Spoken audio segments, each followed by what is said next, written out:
In this tutorial, I'll run you through how to use Voronoi Fracture to blow up your Minecraft scenes like this. Stay tuned. What's up, Survivalists? It's sCheif from TeamWnJ here to enhance your animations and tell your stories. If you're new here, I make Minecraft animation tutorials every Monday, so make sure you subscribe and hit that bell icon to not miss any uploads. If you're not, welcome back. So that scene was actually taken from my tutorial on how to make smoke with TurbulenceFD. After you watch this video, I'd heavily recommend checking out the TurbulenceFD handbook linked right up here.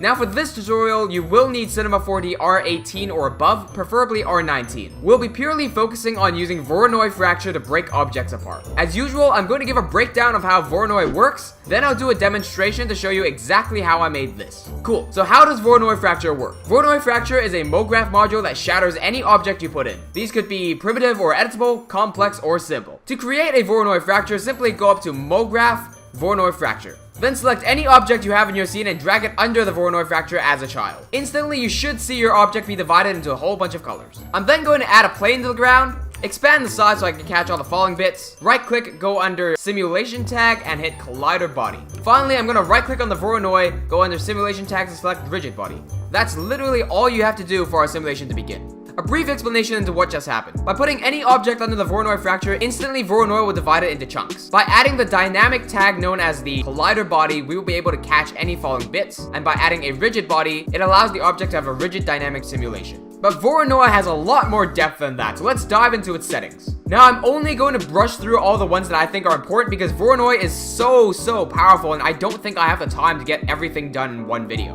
With that said and done, just by simply clicking on the Voronoi Fracture, we can enter its settings. In the Object tab, we have a few important settings. First of all, Colorize Fragments simply turns on this coloring thing. It's a good idea to uncheck to create end-gone surfaces because this reduces the amount of lag. All these other settings here are really cool, but they don't really have a place in Minecraft animation, so we'll just skip over all of these. Over here is a pretty important tab, Scale Cells. What this basically does is change the scale of each individual chunk. So if I set the Y to 10, for example, you can see that we start getting these really long chunks. This is especially important if you're trying to simulate wood because it shatters into splinters instead of chunks. Let's set this back to 1 and move on. Our Sources tab is next, and this is also very important. This determines how many chunks there really are. If we select our point generation distribution, we can see all the dots here, and this is how Voronoi is really calculating all its chunks. Scroll down a little bit, and we can see that the point amount is set to 20. This is a very low amount. I typically use around 200 to 300, and you can see that instantly we have a lot more chunks. It's also a really good idea to just scroll around on the seed and grab a random number. We get a default of 1, 2, 3, 4, 5, but everyone has that number, so it's just a good idea to change it to 1, 2, 3, 4, 4. If you don't want to see all these green dots and they're getting really distracting, simply scroll back up to the point generation distribution and disable this eyeball. The sorting tab is really useless, so let's move on to detailing. Now, detailing could be something you use, but it's very intensive on RAM. What you're looking at right now is the Voronoi Fracture with a push apart effector applied to it, so everything's kind of sprayed out. If we take a look at what's inside, we can see some very clean lines and surfaces being divided by the Voronoi. The second we hit enable detailing, watch what happens.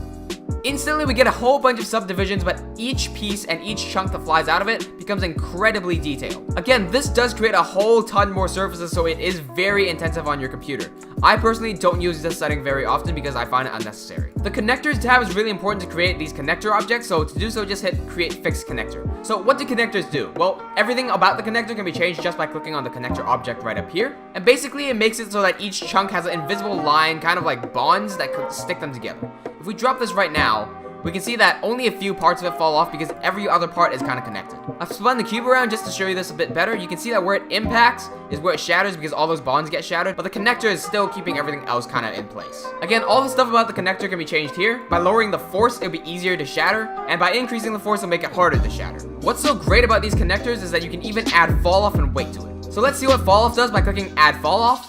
This will create a fall-off object outside of your Voronoi Fracture. In the fall-off settings, I'm going to change the shape to a linear shape. This means that everything in front of the fall-off will be affected by the connectors, but everything behind it won't be. So this is something we can do with the fall-off. Just by dragging it across while it's dropping, we can see that it starts off as chunks, but as we bring this over, it starts breaking up into bits because we're shattering the connectors. So that offers some really creative and interesting results that we can do. Another really powerful option we have is the breaking weight. By selecting the Voronoi, going up to MoGraph and MoGraph Weight Paintbrush, we get access to a new tool. This tool basically allows us to paint weight. First of all, hold down Control and middle mouse button, drag left and right to increase or decrease the brush size, drag up and down to increase the concentration and power. Simply left click on these red dots and they'll start to become yellow. The yellow dots have more weight to them and are more prone to stick together, while the red dots have less weight to them and shatter more easily. Before we can see it in action, click on the Voronoi Fracture and make sure to drag this new weight tag into the breaking weight field. Now let's see what happens.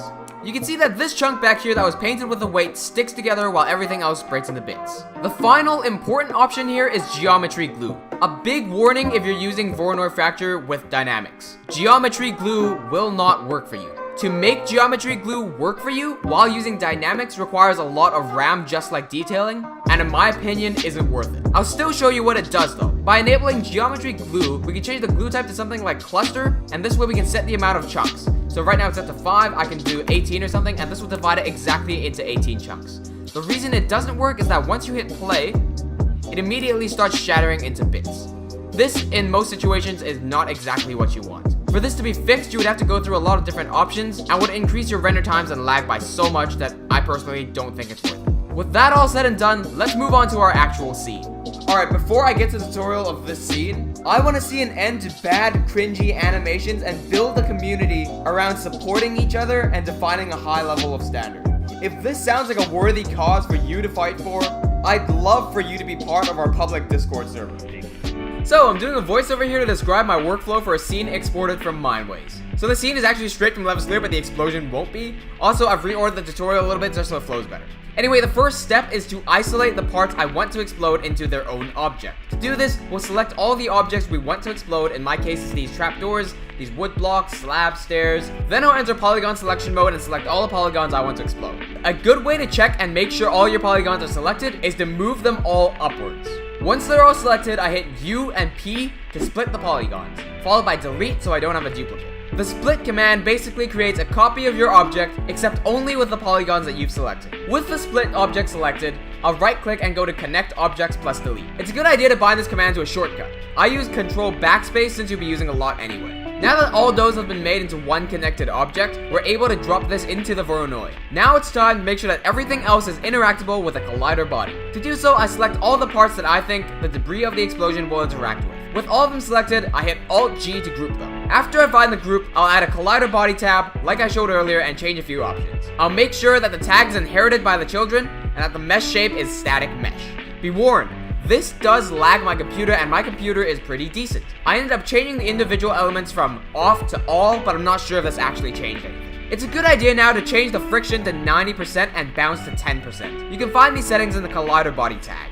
At this point, I realized I wanted the gate to shatter into tiny splinters instead of big chunks. The reason I want only the door to break down this way is because it's thin enough. The blocks of wood look terrible if you split them like that. To make the gate have its own Voronoi, I simply reselected all the polygons and hit UP to split them again. I then put them into their own Voronoi and made the Y length 10. Now I want to set up the Voronoi on the walls to make them look more realistic. Because an explosion will happen in the middle of the gate, chunks near the middle should blow up more than those on the outside. To do this, we'll apply a connector to both the gate and the wall. We're doing both now because then we can save time from having to go back to the gate and reapplying the connector. With only the wall Voronoi selected, I'm going to start painting around the outside of the walls so that they're more connected than those inside. I apply a rigid body tag onto both the Voronois. Then I had to make the actual explosion. To do this, I created a sphere and keyframed it to move forward to smash into the gate. I then applied a collider body to the sphere. That's basically how I got this scene. Hey, do you want to learn animation but don't know where to start? Why not check out my Beginners to Advanced playlist designed to help you improve your animations right here. If this video has helped you, don't forget to share it and help your friends too. I'm a YouTuber trying to influence and change Minecraft animations for the better while working on my own animated series, LAKEY. You can play a massive role in the development of LAKEY by watching more of my videos or checking out my Patreon. With that said and done, this has been sCheif from TeamWnJ to improve your animations and tell your stories. Cheers!